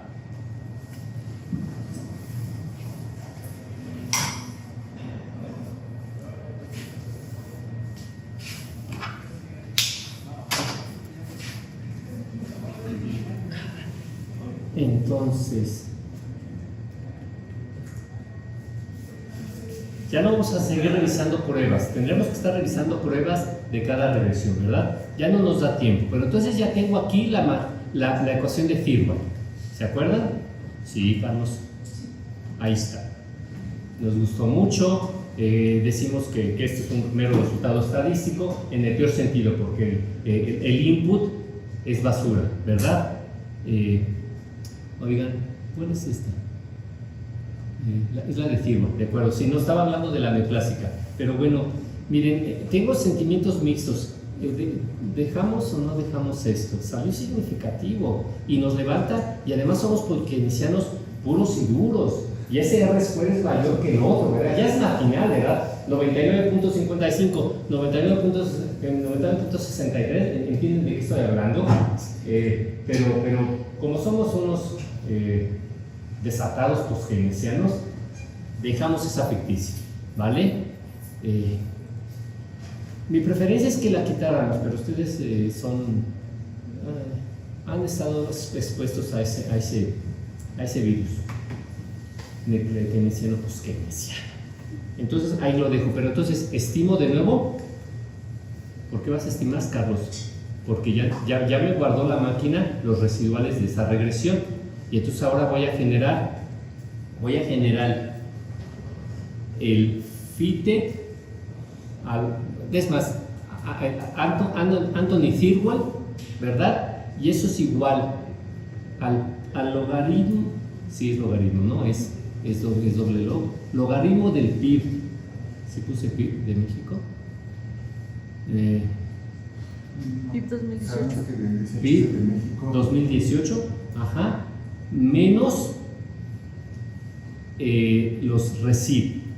¿Qué estoy haciendo? Estoy simplemente calculando el gorro de una regresión. O sea, yo sé, ¿están de acuerdo conmigo? Otra vez, yo tengo una endógena y luego tengo esto, después de hacer el análisis de regresión. Claro que la máquina, yo tengo esto, ¿verdad? Lo bajé del INEGI. Y la máquina me da esto, se llaman recibo. No me da este YT gorro. Pues ¿cómo lo produzco? Porque yo sé que el YT no es otra cosa más que el YT gorro, como bien sabe Alex, ¿verdad, Alex? Más el UT gorro. Entonces, ¿cómo obtengo el YT gorro? YT menos UT gorro me da el YT gorro. ¿Es lo que estoy diciendo? ¿Se entiende? ¿O más o menos?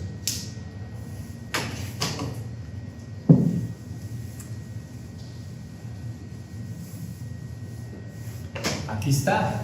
Genérame una variable que se llama AT, por Anthony Thirlwell, que es el fitted de la regresión, inspirada en este post-keynesiano. Y entonces es el logaritmo del PIB 2008, o sea, la endógena, menos los RECIB, los errores de esa regresión.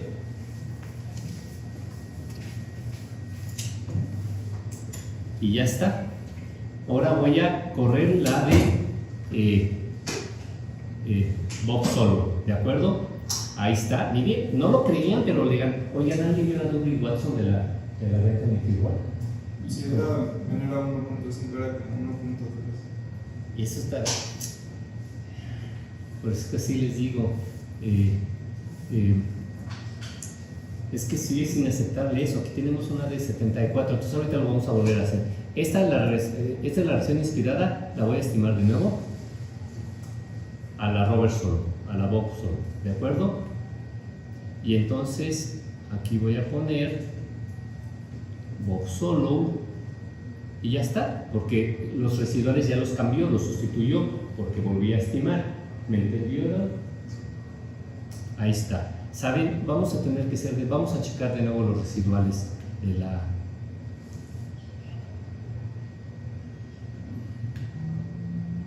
Vamos a checar de nuevo los residuales de la de Tirwal, ¿verdad?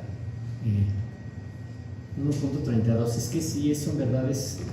Ya está gacho, pero a ver, que no. ¿Qué contestaría un post-keynesiano?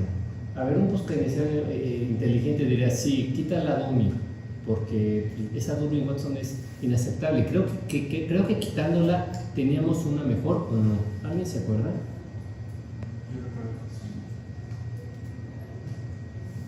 Por lo menos, ¿de acuerdo?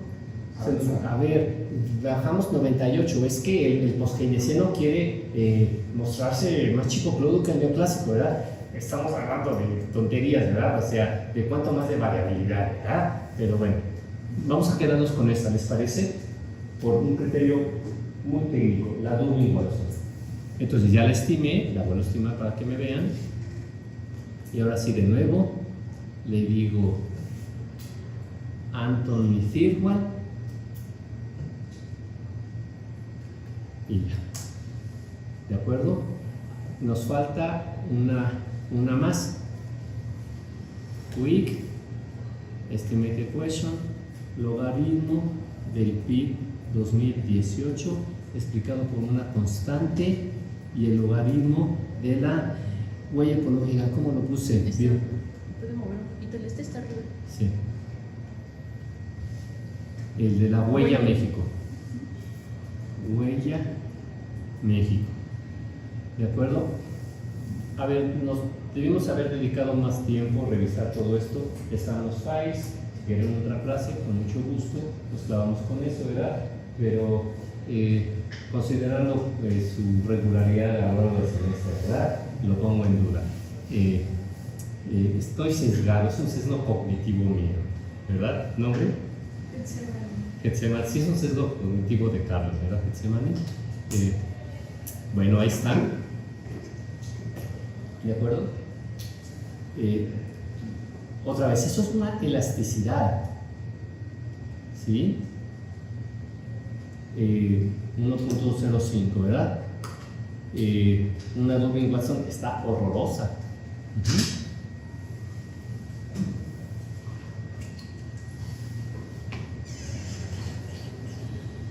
Ahora, aunque no lo crean, seguimos, a ver, estamos aplicando 60% más de la variabilidad, de la variable, ¿verdad? ¿Puedo mejorar esta especificación? Sí. ¿Cómo? Otra vez, voy a aplicar el recurso más simplón que tenemos estadístico. Le voy a meter unos autorregresivos, ¿vale?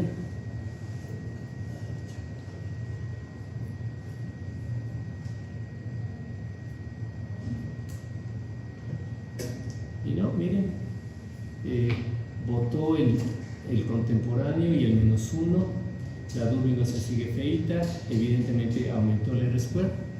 Me echo para atrás, no vamos a hacer minería de datos.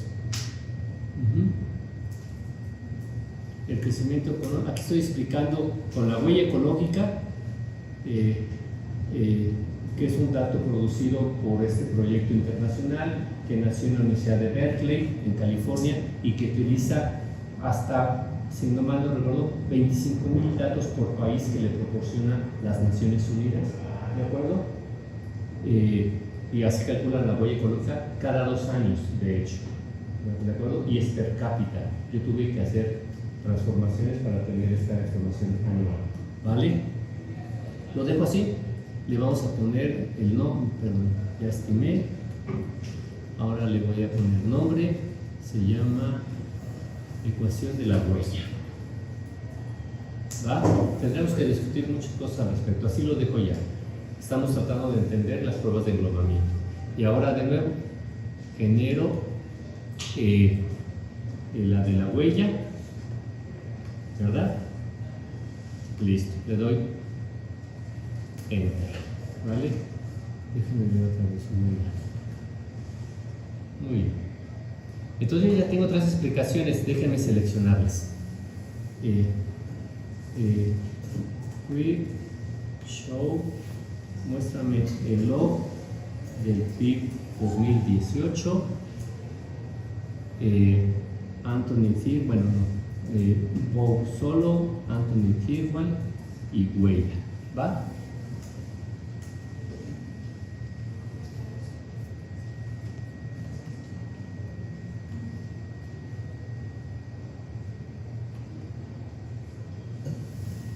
Bueno, son 4, pero espero que el azul es el dato que nos da el INEGI. ¿De acuerdo? Tenemos la verde, la explicación post-keynesiana. Tenemos la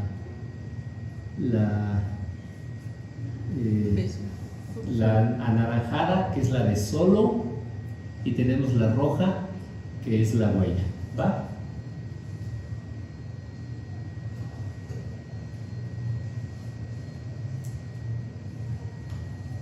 Vamos a hacer la regresión. Logaritmo del PIB 2018. Espérame. Robert Solo.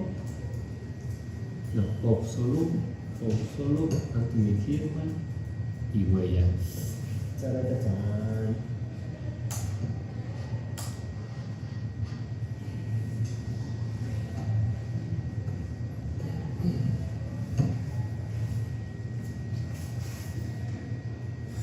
Esto debe poner contextos a los economistas neoclásicos keynesianos, ¿verdad? Híjole, no pasó esta, no, ni siquiera. Y rechazó la de la huella, ¿verdad? Otra vez, es algo que discutimos mucho. O sea, el problema con la regresión a la Robert Solo es que parece que los datos del capital y aún de las horas trabajadas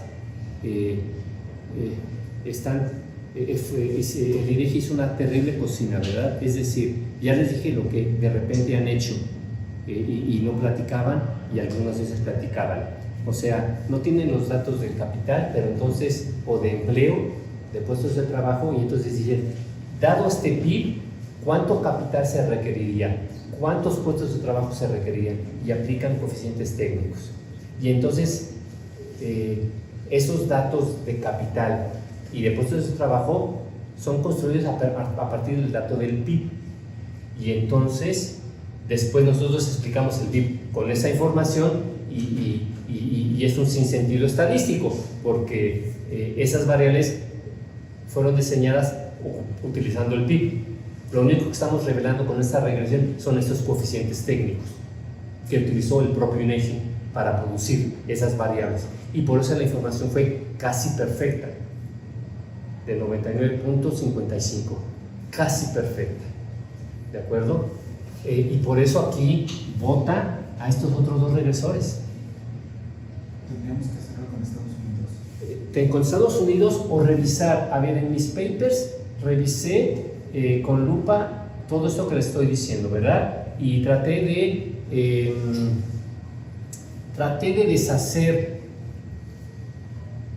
la mala cocina del INEGI. Ahí están los 2 papers publicados, ya en literatura, ¿verdad? Dictaminada. Traté de deshacer en la medida de lo posible la mala cocina del INEGI, y entonces en mi regresión, que son modelos de vectores autorregresios, salió algo mucho más interesante que esto. O sea, las tres explicaciones aportan. Y a la conclusión que llego me parece absolutamente razonable. La economía mexicana enfrenta restricciones por el lado de la oferta, por el lado de la demanda y por el lado de la huella ecológica. ¿De acuerdo? O sea, una economía de carne y hueso no puede estar nada más restringida por la oferta, por favor, o por la demanda, por favor. Y también tiene impactos aquí, ¿verdad? Por favor, ¿verdad? Entonces, mis resultados previos, les dije que aquí actualicé unos tantos años, ¿verdad? Bajé toda la información disponible, revisé el nuevo proyecto Claims, pero, a ver, le dediqué unas horas, ¿verdad? No tanto como ese paper. Aún así, miren, subimos la nube en WhatsApp. Aunque estas no jalan, aportaron información, se redujeron la autocorrelación serial. Entonces, ¿qué hice? Instrumentar la prueba J. ¿De acuerdo?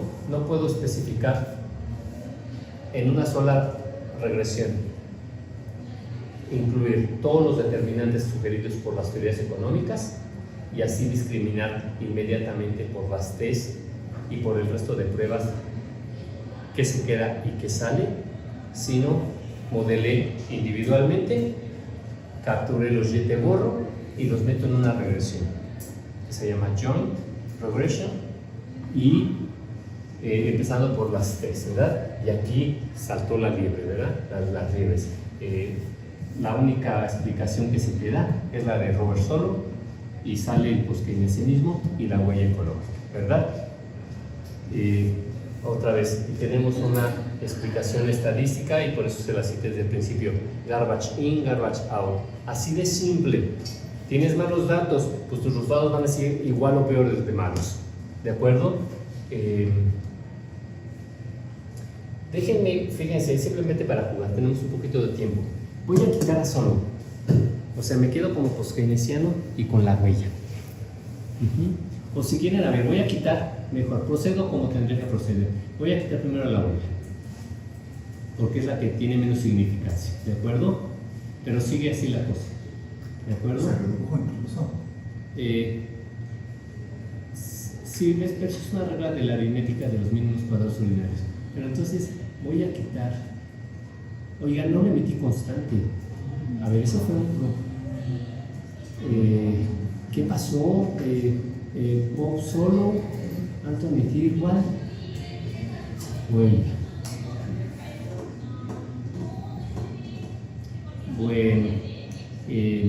pues no hubo gran cambio, ¿verdad? Ahí está la constante. Voy a quitar por mera curiosidad, y eso está bien, ¿verdad? A Robert Solow.